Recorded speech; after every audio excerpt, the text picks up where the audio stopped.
Wow, what a couple, Stephen and Honeybun. Just didn't that just warm your heart to see the two of them interacting? And then Maria, the conservationist, who kind of put this all together, and the three of them and their adventures. What a great show right now on your PBS station, WILL. Good evening, I'm Kimberly Cronick, Director of Engagement and Education here at WILL.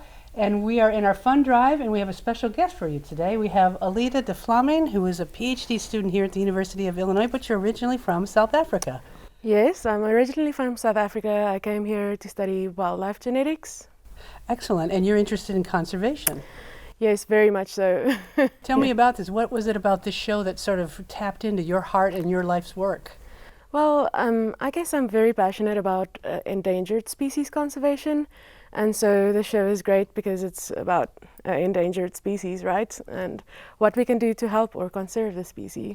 And have you seen a pangolin in your lifetime? I have not seen a pangolin. It's literally one of my life goals to see a pangolin, but I have several friends that have seen pangolins, and yeah. And this is hard work, as the program showed, even from the eye level of Honeybun, how difficult this work is and how delicate these animals are and how they're needed for humans in some ways, and that balance between preserving other species and also helping the human species. What did you think of that part?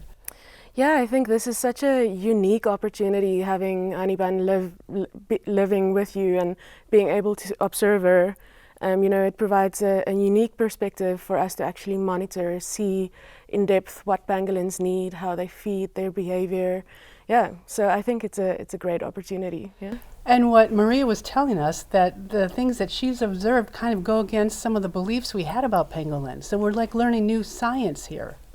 Yeah, for sure. And I guess it really depends on different pangolin species because, in South Africa, the pangolin Honeybun, she's a Timix pangolin, so she's a ground pangolin, but other pangolins, especially the Asian pangolins, are often tree-dwelling pangolins, and so it might be different, and we might know a little bit more about one species of pangolin and not about another. So, yeah, it's a great opportunity to specifically learn about that species of pangolin, and all types of pangolins are understudied, so any knowledge would be a gain.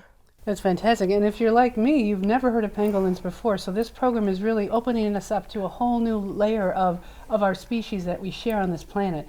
And we're going to go over now to John Steinbacher, who's Director of Membership, because we are on our membership drive. John? That's right. Just want to remind everyone that you can call 217-244-9455 or go online to willpledge.org. Sign up as a sustaining member today. Make a gift of $5 a month or $10 a month, and you'll know you'll be supporting this great program. Nature, it's here every week. We were really excited about this show in particular because I think it does a really good job of exhibiting all the great things that nature does, getting you an eye-level view of an endangered species, showing you the world outside of Central Illinois, and we think that PBS is really great at doing that. Hope you do too. Give us a call, 217-244-9455, go online to willpledge.org, and when you do, we have some really cool thank you gifts.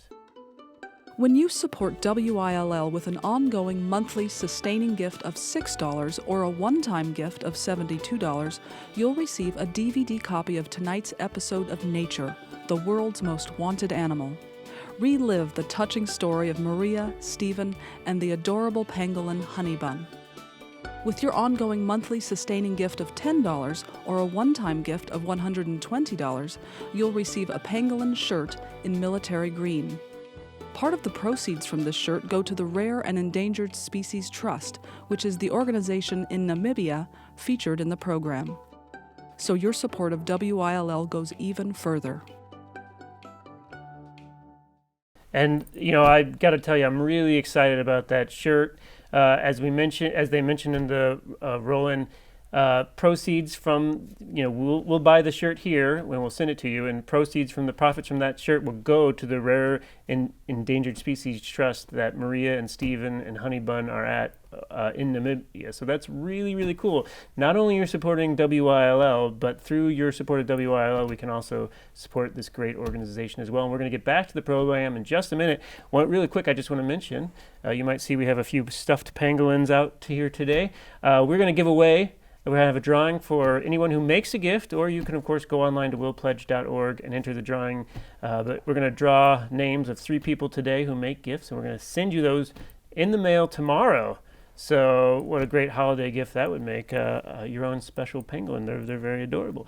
Anyway, we have a wonderful guest here who has all kinds of great information about pangolins. So I'm going to just listen to Yeah, recaps. Alita, we were talking about in the show with the pangolins, one of they're so gentle, these animals. When they're threatened, they curl up in a ball, many times to help their young, but that also puts them at risk.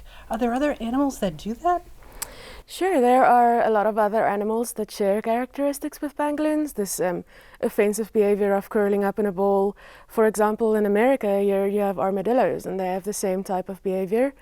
Other characteristics like closing their noses or their ears.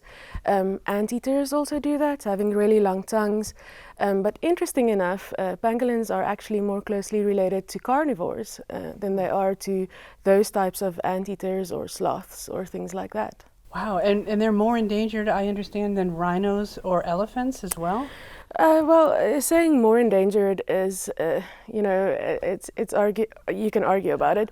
They are in the highest demand, you can say that. So they're worth the most in terms of, I guess, of monetary value. Right. Yeah.